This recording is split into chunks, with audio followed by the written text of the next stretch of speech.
Hoy hablamos de cómo prevenir la aterosclerosis, hablar un poco también los factores de riesgo, hablar después algo, por ejemplo, cómo preservar nuestra mente. Siempre se dice que lo que es bueno para el corazón es bueno para el cerebro. Y estrés, por supuesto. Los americanos hablan del Big Five, dejando de lado muchas veces el sedentarismo, inclusive. Hoy es el nuevo tabaquismo, como hablábamos en la clase, el programa pasado. Sí. Y hay que agregar incluso hoy lo que yo me animo a llamar como factores de riesgo cardiovascular emergentes, que son cosas nuevas que podemos ir pesquisando. El LPA, que es el nuevo target, y el factor de riesgo silencioso que tenemos, la homocisteína, el déficit de vitamina D y de vitamina K, la cronodisrupción, y lo que me parece fundamental, que es todo lo que ocurre a partir de la microbiota. Vos sabés que la mala alimentación es fundamental en los factores de riesgo cardiovascular tradicionales, y esa mala alimentación está limitando y condicionando la aparición de inflamación desde la microbiota, el TMA, la fenilacetilglutamina, la falta de ácidos grasos de cadena corta, la falta de fibra en nuestra dieta, generan enfermedad cardiovascular, porque la enfermedad cardiovascular en sí es una enfermedad inflamatoria hoy, ¿no? Claro. Bueno, si querés vamos a desmenuzar algunos, los que a vos te parezcan más importantes, como para que la gente tenga acceso. Por ejemplo, vamos a los clásicos. El colesterol, ¿es importante o no es importante? Porque lamentablemente a veces tenemos Bueno, pacientes que nos consultan, a vos te imagino que te pasará como a mí, que te dicen, ay doctor, pero a mí dijeron que el colesterol no importa. Yo escuché en Instagram, por ejemplo, que no importa tener colesterol alto. ¿Es importante o no es importante? para mí es clave, no solo es importante. Digamos. Uno no puede tener 300, 400 de colesterol graciosamente sin enfocar absolutamente nada. Cuando uno mira y hace una autopsia o una necropsia de una placa de ateroma, que es la que genera la enfermedad cardiovascular, el núcleo, el core de esa placa es colesterol. Los bordes son inflamatorios y tiene una delgada capa fibrosa por encima, sobre la que puede haber calcificación, etcétera. Es decir, que el colesterol es importante y es muy importante y es determinante en esto. No da lo mismo, obviamente, que comas palta, frutos secos o que comas un chisito, todo eso es colesterol, pero a los fines prácticos, si vos tenés un LDL, que es el colesterol malo, por arriba de 160, empiezan a expresarse en el endotelio, que son las células de los vasos, moléculas que generan adhesión de células inflamatorias. Es decir, que eso hay una consideración muy técnica y especial, pero que aumenta la inflamación. Y cuando vos tenés 300 de colesterol para arriba, la sangre adquiere una consistencia casi como el de una cera, y entonces el flujo de esa sangre es mucho menor y mucho más dificultoso. Por ende, sin lugar a dudas que tiene que ver. Yo no entiendo bien de dónde salen todavía esas consideraciones de que no importa el colesterol. Y si tenés, sobre todo, placas de aterosclerosis confirmadas, sea en los vasos del cuello, sea en las piernas, ni hablar en las coronarias, sin dudas que esto es para considerarlo y tenerlo presente. Bueno, entonces me gustaría que ahí hagas una clara diferenciación. Por ejemplo, vos hablaste de 160. Es decir, vamos a poner un escenario, porque la audiencia dice, bueno, yo me hice un análisis, tengo tanto. Bueno, es importante en quién, o sea, qué valor tomás vos para un paciente, supongamos, sano. Te voy a poner dos ejemplos. Te viene un paciente que es sano, un muchacho de 30 años, dice, doctor, quiero hacerme un chequeo. Le haces un chequeo y encontrás un determinado colesterol. Pero la persona es sana y no tiene otro factor de riesgo. O una persona, como vos decís, que de pronto tiene algo más, o tiene sobrepeso, o tiene diabetes, o simplemente le encontraron en algún estudio algunas placas. ¿Qué meta de colesterol total y colesterol LDL, del malo, como se llama vulgarmente, vos pondrías? Sin duda que aquella primera persona que vos decís, a esa persona hay que darle una chance de mejorar desde, si hay algo que se puede hacer desde su estilo de vida, porque todavía no tiene enfermedad cardiovascular, ¿ok? No tiene factores de riesgo cardiovasculares, y entonces uno intentará modificar su estilo de vida lo más que se pueda antes de considerar la administración de una medicación, de una pastilla para bajar el colesterol. Ahora, el segundo caso, sin dudas, que eso hay que bajar el colesterol, hay que bajar el colesterol total, hay que bajar el colesterol LDL, y los objetivos serán de acuerdo a qué factores de riesgo cardiovascular tenga.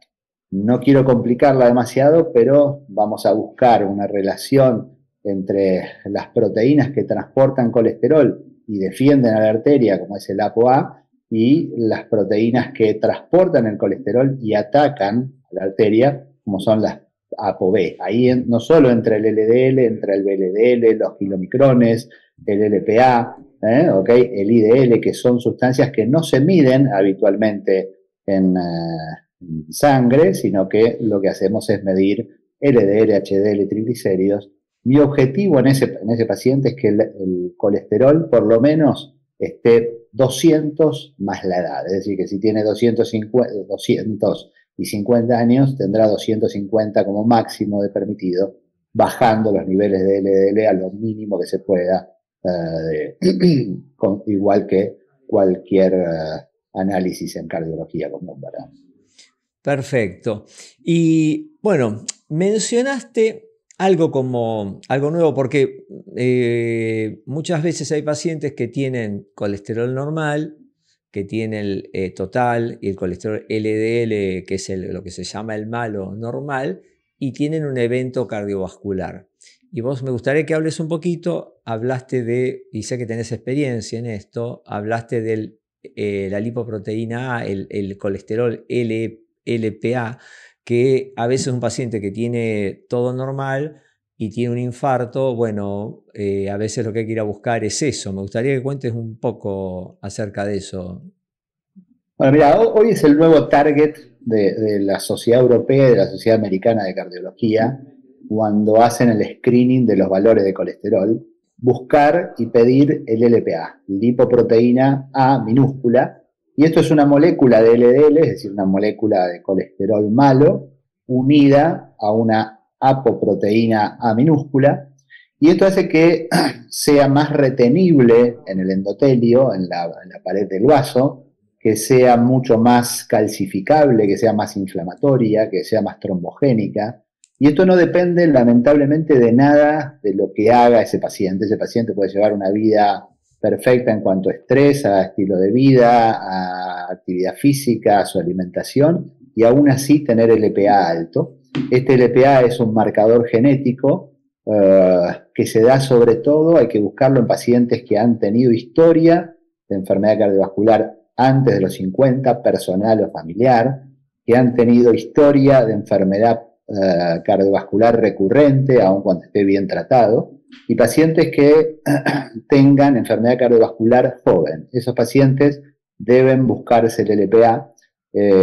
También hay que ocultar a esos pacientes porque pueden generar enfermedades valvulares aórticas con mucha más facilidad, y esto es todavía no tratable. Una de cada 5 personas de raza blanca tienen LPA alto, y el LPA tiene mucha más condición en cuanto a generar enfermedad cardiovascular que el LDL, casi entre 5 y 6 veces más.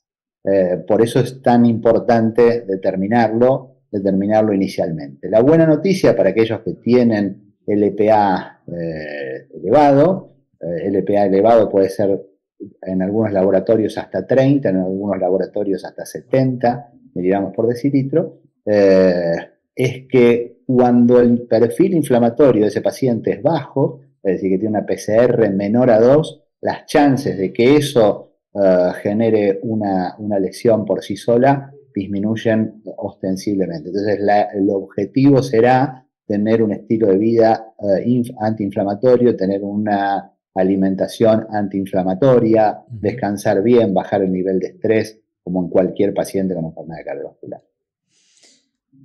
Bueno, buenísimo. O sea, eso es algo que se puede pedir, le decimos a la audiencia, en cualquier laboratorio. No es un laboratorio especial, sino hoy en día se hace en cualquier laboratorio. Yo, de paso, digo que acá en Alberti, en el laboratorio que tenemos acá en nuestra localidad, se hace habitualmente, así que es algo que se puede pedir, se puede hacer, pero no siempre se pide, pero es importante ya incorporarlo como una cosa más al chequeo de factores de riesgo, y otra cosa más que ya le hemos hablado, creo, es el PCR ultrasensible cuantitativo que vos acabás de mencionar, que es un valor de inflamación, que eso también habría que incorporarlo, ¿no es cierto?, como un pedido. Igual viste que en realidad todos los laboratorios hoy son juzgados a ver si lo cubre o no lo cubre la obra social. En realidad, una de las cosas que tenemos que tener en cuenta es que este es un marcador genético, es decir, que si lo pediste una vez y dio bajo, ya está, no tenés que volver a pedirlo. Claro. ¿Okay? Así que eso también abarata mucho los costos. Se pide una sola vez y si está bien, ya está. Y mencionaste también como factor de riesgo emergente, además de la PCR, LPA, mencionaste a la homocisteína como algo para pedir también, como una cosa. La homocisteína es otro laboratorio que se puede pedir, que es simple. La homocisteína es un producto del metabolismo de los aminoácidos azufrados. Si hay principalmente metionina, esta se va a transformar en homocisteína y puede volver a metionina por acción de la B12 o por acción de la B9, del ácido fólico, o puede transformarse en cisteína por acción de la B6. Es decir, cuando tenemos valores de homocisteína muy altos, probablemente nos estén faltando estas tres vitaminas, B6, B9 y B12. ¿Okay? O sea que la simple administración o suplementación de estas, o que ese paciente empiece a ingerir mejor cantidad de vegetales que aporten ácido fólico, si es un paciente que hace una dieta plant-based que sume vitamina B12, es importante y va a disminuir eso. La homocisteína tiene una actividad inflamatoria y tóxica contra las células epiteliales. El objetivo es que esté por debajo de 10, sin lugar a dudas, en la enfermedad cardiovascular. Y hablabas también, como otro factor a tener en cuenta, y algo que podemos pedir en el laboratorio, mencionaste la vitamina D también. Sin duda.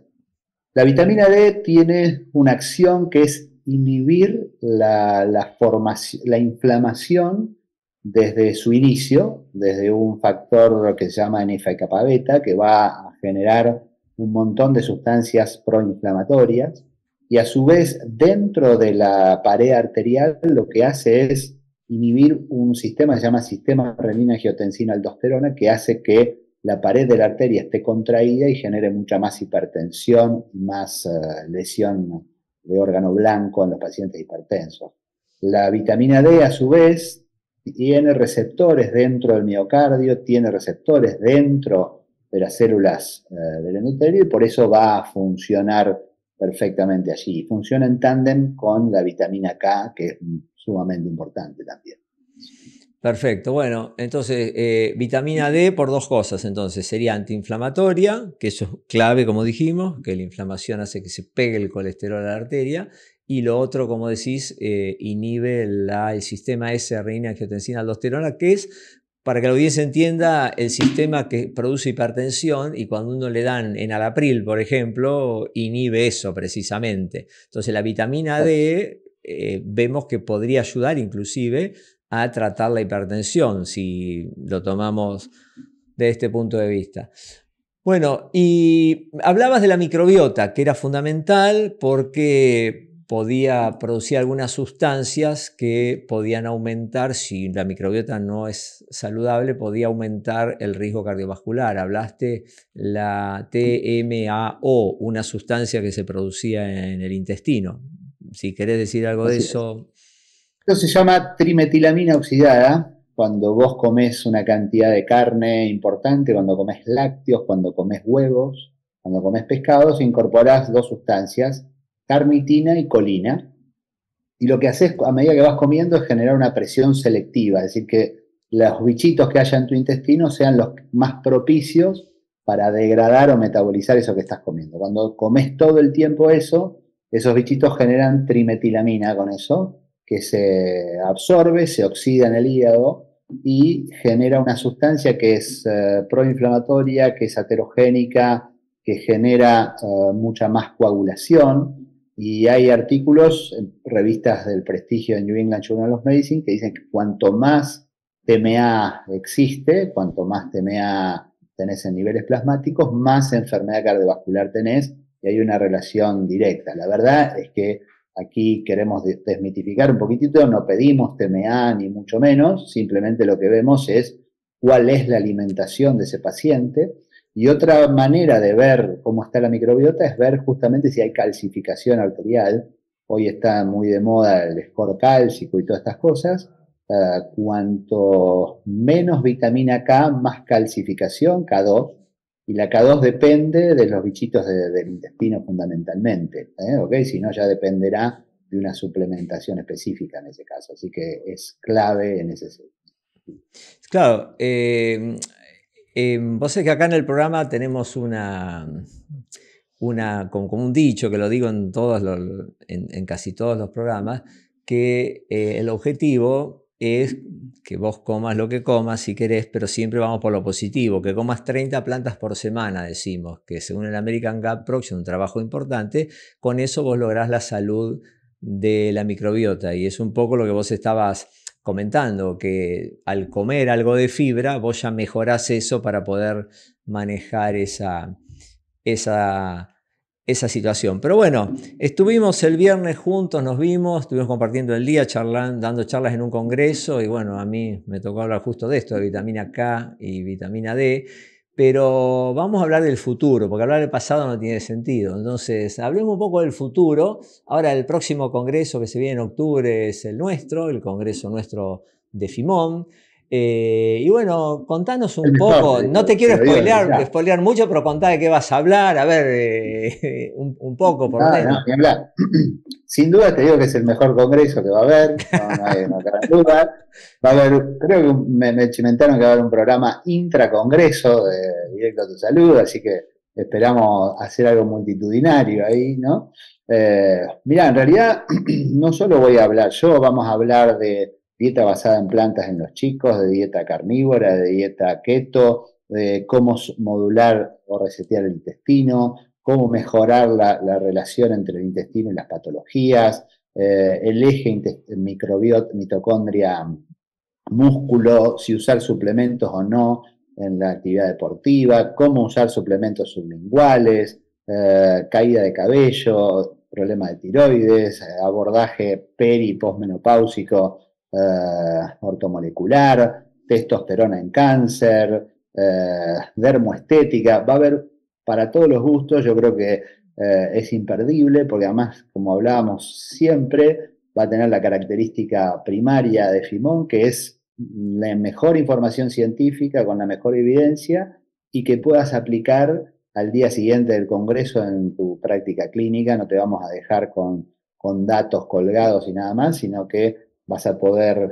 volcar todo eso que aprendiste, eso que enseñaste, eso que volcamos de las experiencias que cultivamos de todos en la práctica del día a día, que me parece que es lo fundamental en este punto, ¿no? Sí, y se va a hablar mucho también de lo que es longevidad, de lo que es cómo poder tratar, cómo poder prevenir, es decir, no solo de cómo mejorar la expectativa de vida, que significaría el tiempo que uno vive, sino el tiempo que uno vive sano, con salud. Vamos a poner foco en eso también. Pero también va a haber un curso post-congreso para profesionales esto. Así es. Va a haber un curso post-congreso que vamos a hacer nutrición endovenosa, quelación, que tiene que ver con todo esto que veníamos hablando hace un poquito, que es eliminar metales pesados y sustancias tóxicas del organismo mediante sueros endovenosos, nutrición endovenosa, los famosos drip therapy, etc. Vamos a enseñar a colocarlos, a enseñar a prescribirlos, y vamos a hacer casos presenciales de colocación de pellet de hormonas bioidénticas. Así que ahí vamos a estar con vos, con la doctora Leila Wood, con la doctora Carolina Kaufman, con el doctor David Zaina, vos y yo, impartiendo este entrenamiento para todos. Así que esperamos que les sea de utilidad, que estén todos presentes, que sabemos que va a estar muy bien y va bastante completo. Y si quedan lugares vacíos, bueno, nos obligarán a abrir una tercera fecha en algún momento del año durante este año. Así que no dejen de anotarse y participen, que me parece sumamente interesante, cosa que a nosotros nos costaba mucho en nuestra época, Adolfo, Sí. conseguir una cosa así, ¿no? Bueno, y para terminar, viste que acá somos de pueblo, acá está como la yapa, viste, cuando yo era chico iba a comprar Ujú. algo te daban la yapa, capaz que a vos también en tu barrio. Como yapa, hablaste de que íbamos a hablar de quelación, de eliminar metales pesados, y eso, ¿qué importancia tiene o que estamos hablando de los factores de riesgo cardiovascular, que en definitiva es que son los factores que te dan riesgo a que vos tengas aterosclerosis, que se deposite el colesterol en las arterias y se vayan tapando esas arterias? ¿Qué beneficios aporta, por ejemplo, la quelación endovenosa? Que eso hacemos nosotros, los médicos ortomoleculares, y mucho no se sabe así en general para qué sirve.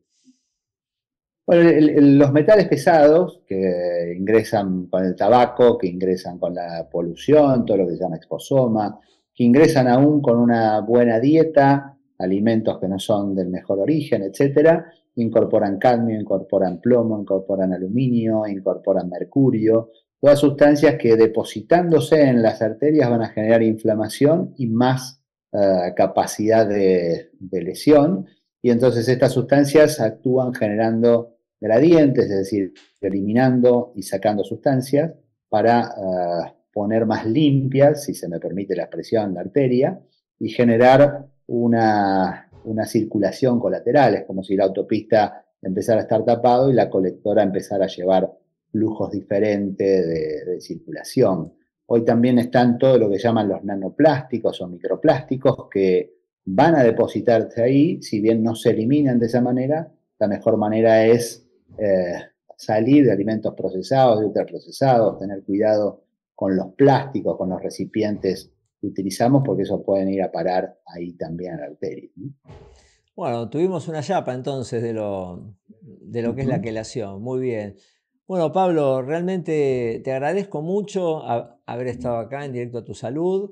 Te vamos a volver a invitar después del Congreso, porque hay muchos temas para charlar con vos que me gustaría que vos puedas compartir con nuestra audiencia. Así como hoy hablamos de cómo prevenir la aterosclerosis, hablar un poco también los factores de riesgo, hablar después algo, por ejemplo, cómo preservar nuestra mente. Siempre se dice que lo que es bueno para el corazón es bueno para el cerebro. Entonces, bueno, charlar con vos algún día sobre eso. Así que ya después que pase el Congreso, nos vamos a ver nuevamente, seguramente para charlar ¿Cómo alguna de no? esas cosas. ¿Cómo no? Muchísimas gracias. Te mando un abrazo grande. Nos vemos prontito. Abrazo, Adolfo. Nos Abrazo, vemos. Pablo. Estén bien, cuídense y saluda a la audiencia. Gracias. Chao, chao. Bueno, eh, señor Eduardo Rosa, bienvenido a la mesa. ¿Cómo va? Bien, muy bien. ¿Cómo anda? Espero que no haya sido abrumador lo de hoy. No, no, tranquilo. No, no, Bien, bien. porque no, muchas veces no, me comentan algunas Ajá. personas, algunos me dicen que realmente entienden todo, y Sí. yo pienso que quizás es una cosa como más emocional, como lo que a uno le llega. Pero otras personas me dicen que a veces hablamos difícil, entonces bueno, tratamos de que todo el mundo pueda entender. Y la idea ahora con vos, que vos escuchaste esta entrevista, bueno, tratar de desmenuzar un poco y decir, bueno, bajemos un poco a ver si se entendió o no se entendió. En principio, la cuestión va en principio por el estilo de vida, es decir, no hay otro, siempre volvemos a lo mismo, a la pirámide, que eso se entiende, es decir, Es es la un poco el primera ABC. herramienta que uno tendría que echar mano Sí. en condiciones normales e ideales. Ujú. ¿Cuándo uno debe empezar a preocuparse por la enfermedad cardiovascular? Y yo pienso que nacés. La, y ahí quiero Sinceramente, detenerme. desde que nacés, Desde que porque naces. obviamente no, un recién nacido no tiene la culpa, pobrecito, pero, por ejemplo, Ujú. algún día tenemos que hacer un programa de microbiota. Bueno, de hecho, vamos a tener invitado al doctor Facundo Pereira, Ujú. famoso él en esto, así que para hablar de intestino. Pero, ¿por qué desde que naces? Porque el bebé cuando nace de parto se traga todos los líquidos de la vagina de la mamá y ahí siembra su microbiota saludable. Un bebé que nace de cesárea se pierde esa oportunidad.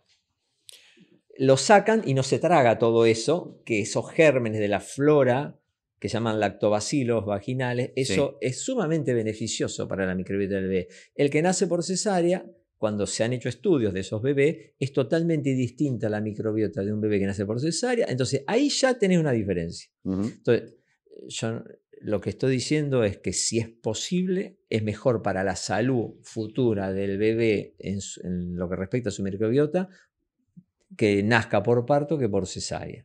Bien. Eso primera. Segunda, la lactancia. No es lo mismo tomar leche de la teta de la mamá que tomar una leche artificial, por más que sea una fórmula. La mamá le pasa al bebé un montón de anticuerpos, un montón de sustancias totalmente favorables y que siembran esa microbiota.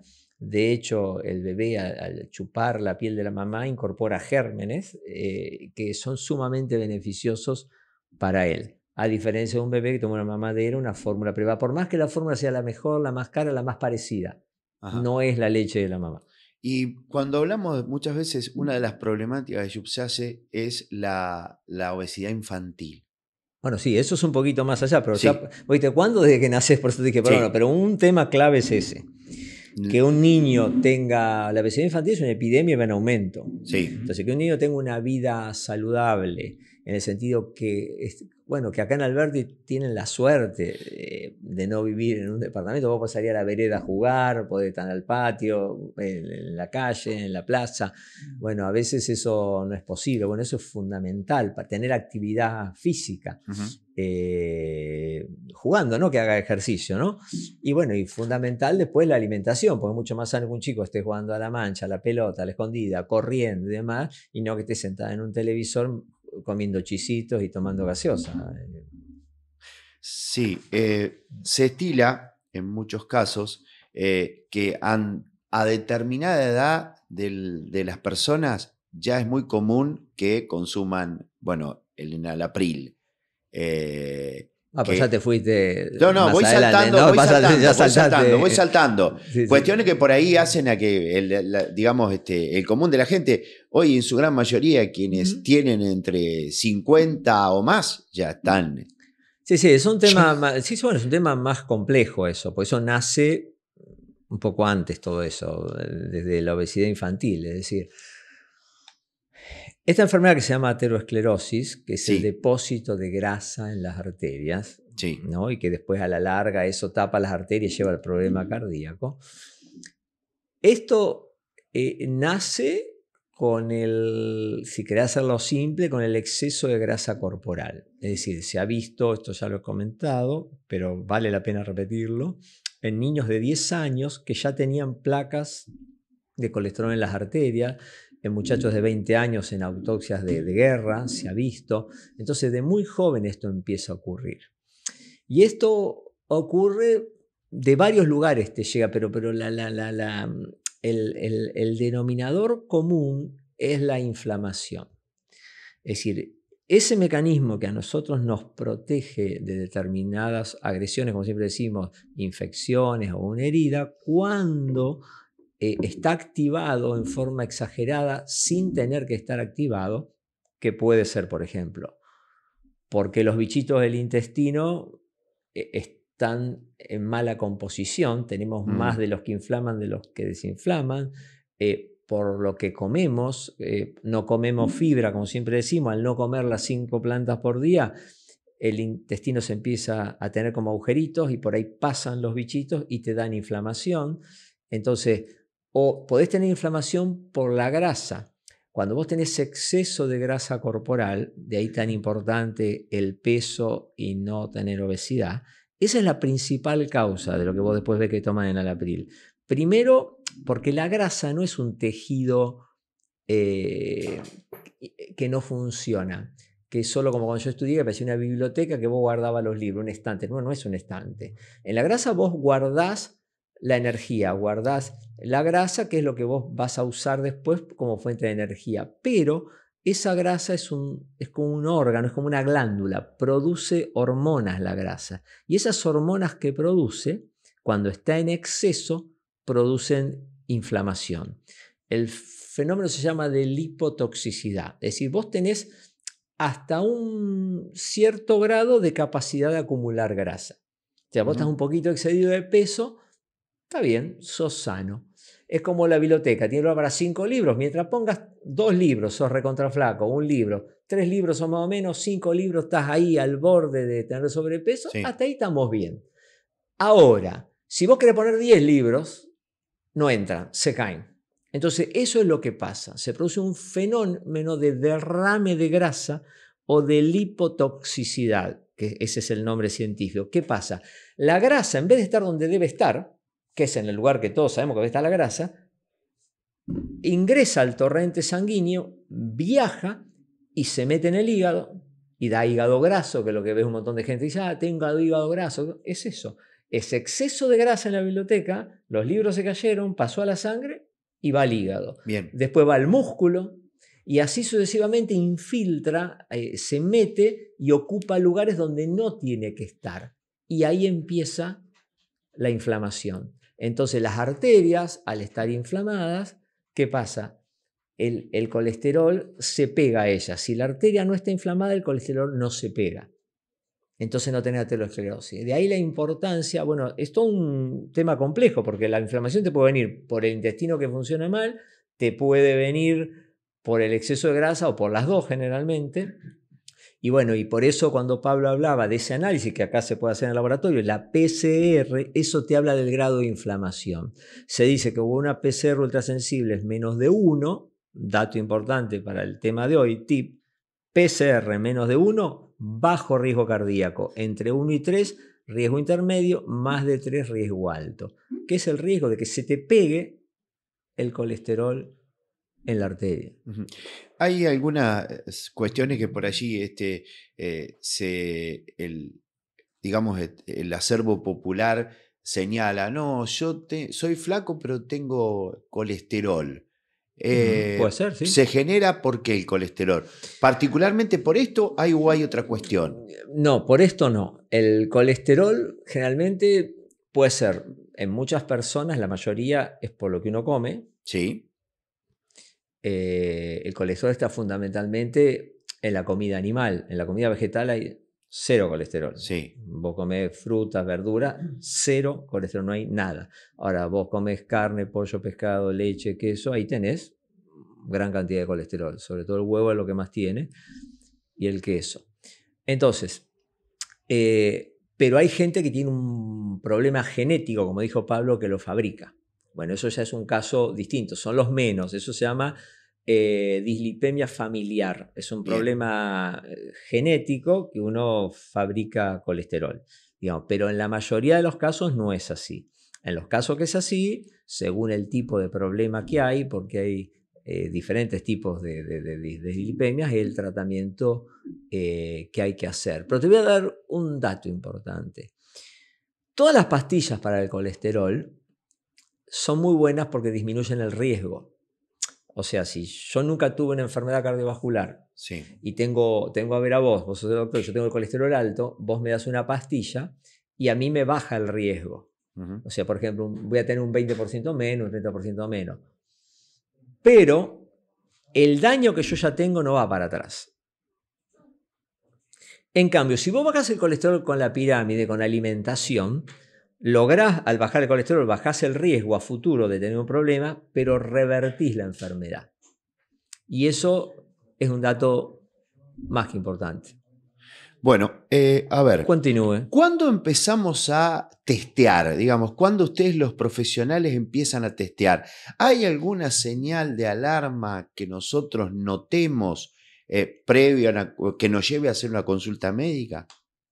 Bueno, primero los chicos tienen los controles pediatras, los pediatras son muy buenos y ya en algún análisis, ya si un nene tiene 400 de colesterol, ya ahí se sospecha la dislipemia familiar, que tiene un problema genético. Si no, habitualmente los chicos tienen 40 de colesterol malo, para que vos entiendas. 40, sí. No 160. Ahora quiero que me expliques lo del colesterol bueno, el colesterol malo, cómo se compatibiliza, porque muchas veces porque el colesterol bueno lo tenés bajo, el colesterol malo, y bueno, y se hace como un ejercicio, digamos, menos más, Bueno, a ver, empecemos por los testeos. Desde los pediatras. No, bueno, ahí si uno detecta algo, bárbaro. Si no, después de los 30 años es cuando uno debería empezar a tener en cuenta esto, sobre todo en el paciente que tiene exceso de grasa corporal, como te dije.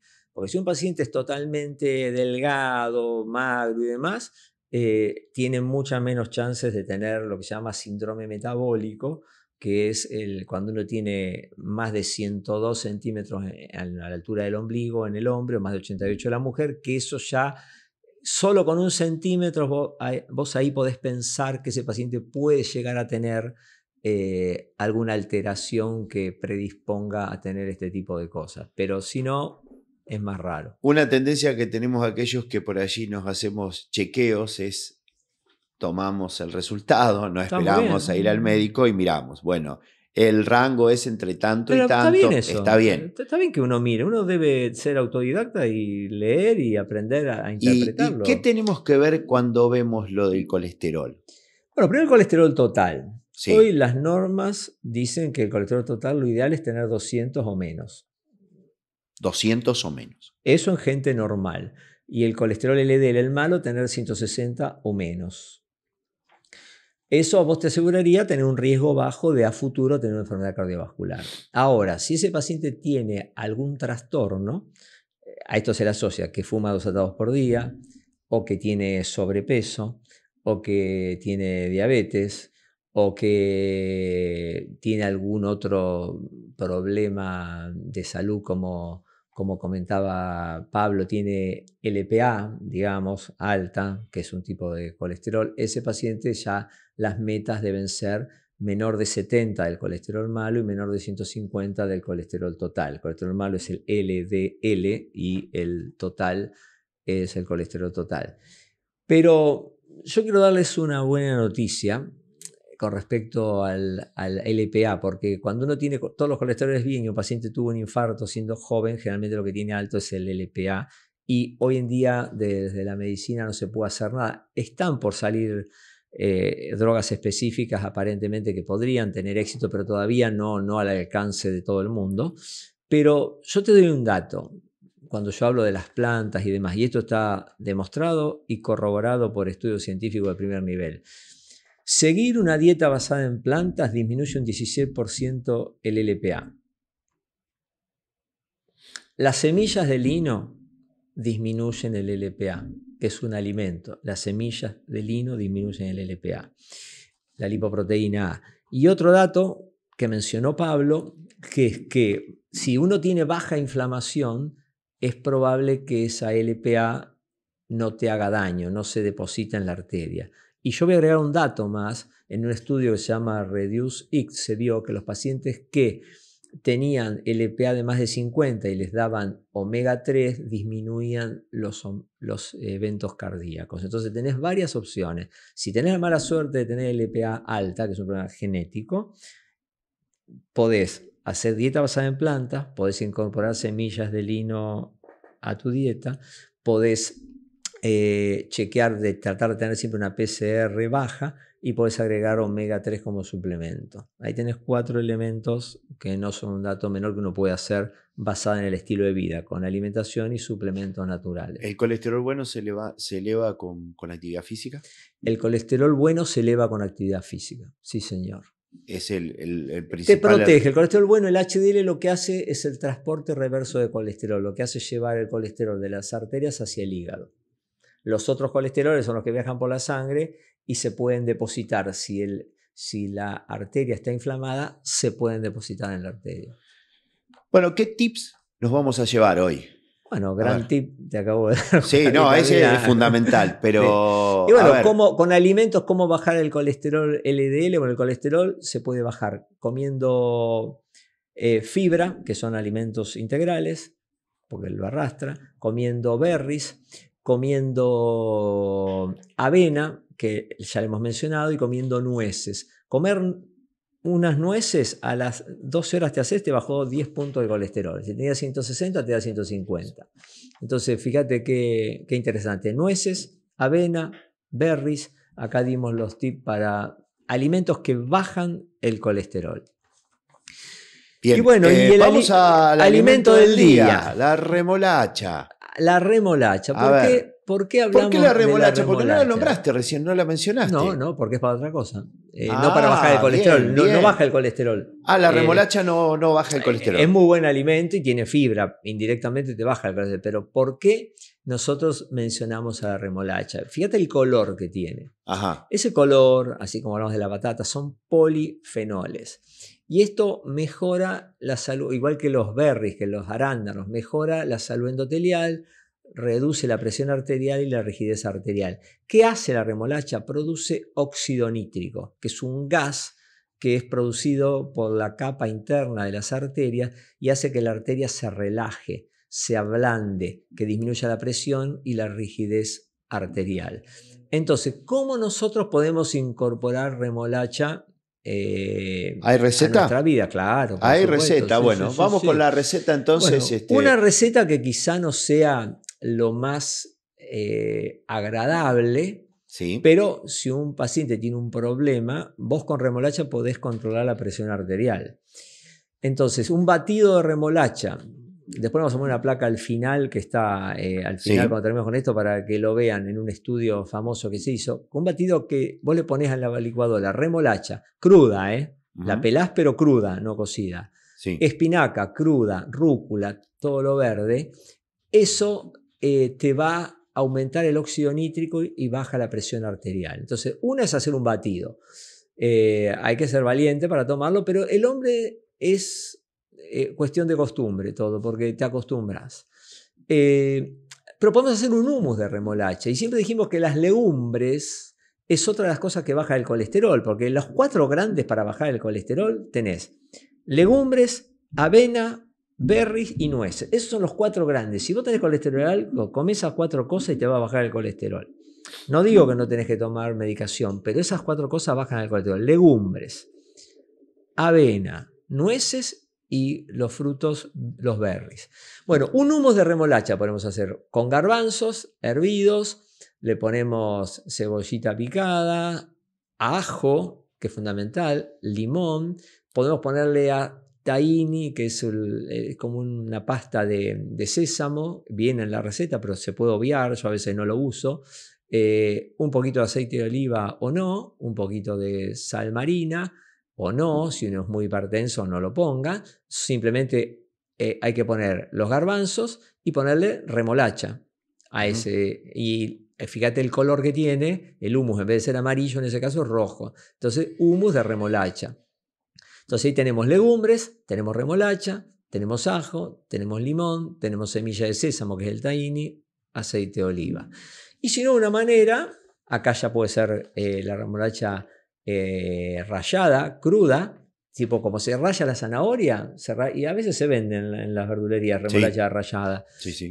Uno hace una ensalada que pone verde, lo verde produce óxido nítrico, ese gas que hablamos. Lo mismo la remolacha. Podemos poner cebolla, podemos poner ajo, podemos poner zanahoria, lentejas, crutones de pan integral de masa madre y semillas. Podemos poner semillas de lino, como dijimos recién, las semillas de lino eran muy buenas para bajar la LPA, o semillas de chía que bajan el colesterol, semillas de zapallo, semillas de girasol. Bueno, ahí tenemos una ensalada que uno, fíjate la cantidad de plantas, tenés remolacha, tenés rúcula, tenés espinaca, tenés cebolla, tenés zanahoria, tenés lenteja, tenés un cereal integral como es el pan integral, además, o podrías cambiarlo por arroz integral, o por cebada, o por mijo, o por quinoa, y semillas, las que quieras, ahí ya le estás poniendo 6, 7, 8, 10 plantas a una ensalada. Es cuestión de jugar. Pero por eso es este programa, Eduardo, directo a tu salud, es darle información a la audiencia para que la audiencia tenga conocimientos, y cuando vos tenés conocimientos podés jugar con todas estas cosas, porque si vos ya notaste qué tenés que comer nueces, legumbres, avena, bueno, después vos lo mezclás y aprendés a hacerlo. Es un camino. Vamos a pedir el gráfico del que hoy Dale, hablábamos. dale. Gráfico que, por cierto, El de alguna gráfico, manera. Un estudio Es un estudio. Bien. Que hicieron personas con sobrepeso y personas normales. Sí. Y se vio que en ambos casos el beneficio, fíjate vos, del jugo de remolacha con espinaca bajaba la presión arterial. En los dos casos, tanto en la persona delgada como en la persona con sobrepeso, el gran beneficio del jugo de remolacha. Por eso esto que estamos hablando y todo lo que le decimos acá está siempre respaldado por evidencia médica científica. No es una cosa que decimos nosotros porque se nos ocurre, no. Obviamente siempre tratando de hacer hincapié en medidas sencillas de estilo de vida, como alimentos y demás. Después, bueno, obviamente el paciente que necesita llega a la escala de los medicamentos, ¿no? Bien. Próximo programa. Próximo programa. Próximo programa, gran novedad, gran. Vamos a tener como invitada una investigadora del CONICET, Ajá. que es la doctora Tamara Rubilar. Yo estuve con ella el viernes, estuve en un congreso dando una charla y ella estaba ahí. Esta chica ha hecho algo fabuloso, ha descubierto el antioxidante más potente que existe hoy en día. Y lo hizo en Chubut, tiene una empresa en Chubut, estudiando los erizos de mar, de las huevas de erizo de mar, ella lo va a explicar, encontraron esto y con mucho éxito. No solo como antioxidante, que a mí se me ocurre que esto puede ser útil en un montón de cosas, de enfermedades, sino que ellos han hecho un trabajo, están haciendo en el Hospital Santoyani muy importante con pacientes que han tenido COVID y han quedado con secuelas, con excelentes resultados, así que es algo novedoso. Un antioxidante más potente que la vitamina C, más potente que la astaxantina, que era uno de los más potentes que conocíamos hasta la fecha. O sea, va a ser muy interesante escuchar a Tamara y que nos cuente acerca de su trabajo, que es más que importante. Recién vos mencionabas la importancia del antioxidante cuando señalabas lo de la ensalada. El verde tiene que ver con el antioxidante. Exactamente. Bueno, esperaremos hasta el próximo programa para encontrar respuestas a cuestiones que vos planteabas recién. No, sí, muchas gracias, Eduardo. Bueno. La propuesta está hecha. Nos vemos el próximo jueves. Les deseo una semana hipernutritiva.